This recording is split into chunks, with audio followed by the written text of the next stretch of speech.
लोकसभा चुनाव 2024 की तैयारी में सारी पार्टियां जुटी हुई हैं और बीजेपी तो पूरे आत्मविश्वास में है। बीजेपी का दावा है कि इस बार 2019 के रिकॉर्ड को वो तोड़ देगी, यानी जो 2019 में उसको सीटें आई थी उससे ज़्यादा सीटें उसको 2024 के लोकसभा चुनाव में मिली। लेकिन आज बात करेंगे उस गैंग की जो एक बार फिर से सक्रिय है। हालांकि मैं ये तय नहीं कर पा रहा हूँ कि उसे गैंग कहूँ, आंदोलनजीवी कहूँ, फंड भोगी कहूँ, एवार्ड वापसी गैंग कहूँ, क्योंकि इसमें कई सारे लोग हैं। कुछ तो स्वनाम धन पूर्व पत्रकार हैं, बड़े नाम चिन्ह रहे हैं और उनके सहयोगी लोग हैं। यानी कुल मिला के आप कह सकते हैं कि जोकर और जानवर सब इसमें दिखाई दे रहा है और एक बार फिर से ये गैंग सक्रिय हो गया है, जिसे टुकड़े टुकड़े गैंग भी आप कह सकते हैं। और ये लोग एक माहौल बनाने में जुटे हुए हैं और लगातार इन लोगों की तरफ से सोशल मीडिया पर कई तरह की वीडियो डाली जा रही है और उसमें देश की जनता को, आपको, हमको डराने की कोशिश की जा रही है और एक फरेब का जाल बुना जा रहा है और ये बताने की कोशिश की जा रही है कि अरे भाई सावधान हो जाइए, अगर 2024 में बीजेपी जीत गई और फिर से नरेंद्र मोदी प्रधानमंत्री बन गए तो इस देश का जनतंत्र खत्म हो जाएगा, देश नाश हो जाएगा और किसी को कोई अधिकार नहीं मिलेगा, सारे अधिकार छीन लिए जाएंगे। मैं कहता हूँ कि अरे बेशर्मो, अरे थोड़ी तो गैरत दिखाओ। अरे जिस देश में पैदा लिए हो उस मातृभूमि का तो सम्मान करो।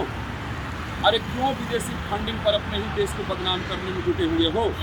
अरे फंडजीवियों, अरे आंदोलनजीवियों, अरे टुकड़े टुकड़े गैंग के मेरे भाइयों, क्यों इस उत्पात मचाने में आप लोग लगे हुए हैं? क्यों देश का माहौल खराब करने में आप लोग लगे हुए हैं कि प्रधानमंत्री नरेंद्र मोदी फिर से प्रधानमंत्री बन जाएंगे तो देश का जनतंत्र खत्म हो जाएगा? अरे बाप रे बाप, इतना बड़ा झूठ! किस बात के लिए मैं जाल रख रहे हैं? क्या आप लोगों को ये दिखाई नहीं देता है? अरे जरा इतिहास देखिए साहब, जब देश आज़ाद हुआ और लगातार कांग्रेस की सरकार बनती रही, अत्याचार अनाचार होता रहा, तब आप लोग कहाँ थे? तब देश में जनतंत्र दिखाई खत्म हो रहा था या हो जाता, उसका भय आप लोग दिखाने नहीं आए। अरे छोड़िए नेहरू जी की सरकार, इंदिरा जी की सरकार, राजीव गांधी की सरकार, जब ये अपने मनमोहन सिंह जी, मौनी बाबा साहब 2 बार लगातार प्रधानमंत्री रहे और तीसरी बार जब वो उतरे ताल ठोक करके मैदान में, तब आप लोग कहाँ थे? तब जनतंत्र खत्म होता हुआ दिखाई नहीं दे रहा था। लगातार कांग्रेस की सरकार बनती रही तो जनतंत्र एकदम बचता रहा, मजबूत होता रहा। देश तो भाई साहब क्या तरक्की है! अरे हद हो गई साहब। अरे इतनी बेगैरती न दिखाएं, थोड़े गैरत में रहें और देश के प्रति थोड़ी सहानुभूति भी रखें। लेकिन मैं जानता कि आप लोग ऐसा क्यों कर रहे हैं, आप लोगों का दर्द कहाँ है, क्यों इस तरीके से माहौल खराब करने में लगे हुए हैं? क्योंकि अब आप लोगों की तरफ से कोशिश की जा रही है कि माहौल खराब करो, कि प्रधानमंत्री नरेंद्र मोदी तीसरी बार पीएम न बन जाए, बीजेपी सत्ता में ना आ जाए। वो दर्द मैं जानता हूँ, मैं बताता हूँ क्या दर्द है। क्योंकि पहले ही प्रधानमंत्री नरेंद्र मोदी ने आप लोगों की दुकानदारी बंद कर दी। जो विदेशी फंड पर आप लोग मजा लेते थे इस देश में और विदेशों से फंड पाकर के इसी देश के खिलाफ जो आप लोग साजिश करते थे, जो आईएसआई की गोद में आप लोग खेलते थे और उस फंडिंग पर इस देश में जो आप लोग मौज करते थे और देश के खिलाफ आप लोग काम भी करते थे और देश में पूरा सम्मान भी पाते थे, वो सब आप लोगों का बंद हो चुका है। आप लोगों की फंडिंग बंद हो चुकी है। मैं बताता हूँ कि क्या दर्द है आप लोगों का, कि नक्सलियों को जो फंड जाता था उसमें क्या जो कट मनी था वो मिलना आप लोगों को बंद हो गया। पाकिस्तान की गोद में आईएसआई के इशारे पर खेलने वाले ये खालिस्तानियों की तरफ से जो पैसे मिलते थे, जो उसका कमीशन आता था, वो मिलना आपका बंद हो गया। सबसे बड़ी बात, जो टेरर फंड का पैसा आता था जिसमें बड़ी मोटी रकम आप लोग लेते थे, वो मिलना बंद हो गया। लेकिन सारे रास्ते प्रधानमंत्री नरेंद्र मोदी ने बंद कर दिए, आप लोगों की दुकानदारी बंद कर दी। तो भला अब आप लोग कैसे ये माहौल न बनाएंगे? लेकिन बात सवाल यहाँ उठता है जनाब, जरा आप ही लोगों से, टुकड़े टुकड़े गैंग के मेरे भाइयों, आंदोलनजीवियों, फंडजीवियों, जरा ये बताइए कि जब इसी देश के कश्मीर में हिंदुओं का नरसंहार हुआ, गर्दन काट काट कर मीनारें बनाई गई, तब देश का जनतंत्र खत्म नहीं हुआ?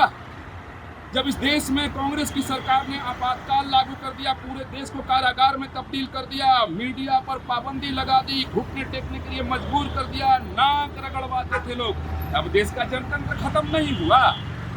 जब इस देश में सिखों का नरसंहार हुआ, राजधानी दिल्ली में नरसंहार हुआ, वो सिख जो भारत के लिए पूजनीय हैं, जो सबसे ज्यादा खून बहाते आए हैं और आज भी बहाते हैं, उस समय आप लोग कहाँ थे साहब?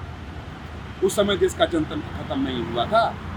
अब आज की बात है कि अब कहाँ है पश्चिम बंगाल में जो जनतंत्र की हत्या हो रही है, लगातार हिंदुओं की हत्या की जा रही है, हिंदू महिलाओं के साथ बलात्कार किया जा रहा है, हिंदू बच्चियों को अगवा कर लिया जा रहा है, उनकी संपत्ति छीन ली जा रही है, उनके खेतों पर कब्जा कर लिए जा रहे हैं, उनके घर गिरा दिए जा रहे हैं। यानी हत्या, बलात्कार, नरसंहार लगातार वहाँ पश्चिम बंगाल में अंजाम दिया जा रहा है, वो दिखाई नहीं दे रहा है।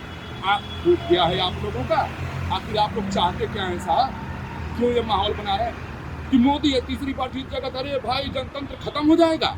अरे मैं तो ये कहता हूँ कि अगर मोदी तीसरी बार प्रधानमंत्री बनेंगे तो इस देश का जनतंत्र जो है पहले से ज्यादा मजबूत होगा। अगर बोलने का अधिकार छीन जाता और छीन लिया गया होता तो क्या आप जिस तरीके से टर देश विरोधी बात बोल रहे हैं, क्या वो बोल पाते? अगर वैसी हालात होती ना इंदिरा गांधी वाली, इमरजेंसी वाली, तो कहीं जो जेल में अभी आप लोग चक्की पीस रहे होते, जेल में तेल निकाल रहे होते। लेकिन ये सबसे बाज आइए, सावधान रहिए। मैं देश के सभी लोगों से निवेदन करना चाहूँगा, इन आंदोलन जीवियों से, इन टुकड़े टुकड़े गैंग के लोगों से, ये कट मनी पर जीने वाले लोगों से, ये विदेशी फंडिंग पर जीने वाले लोगों से सावधान रहिए।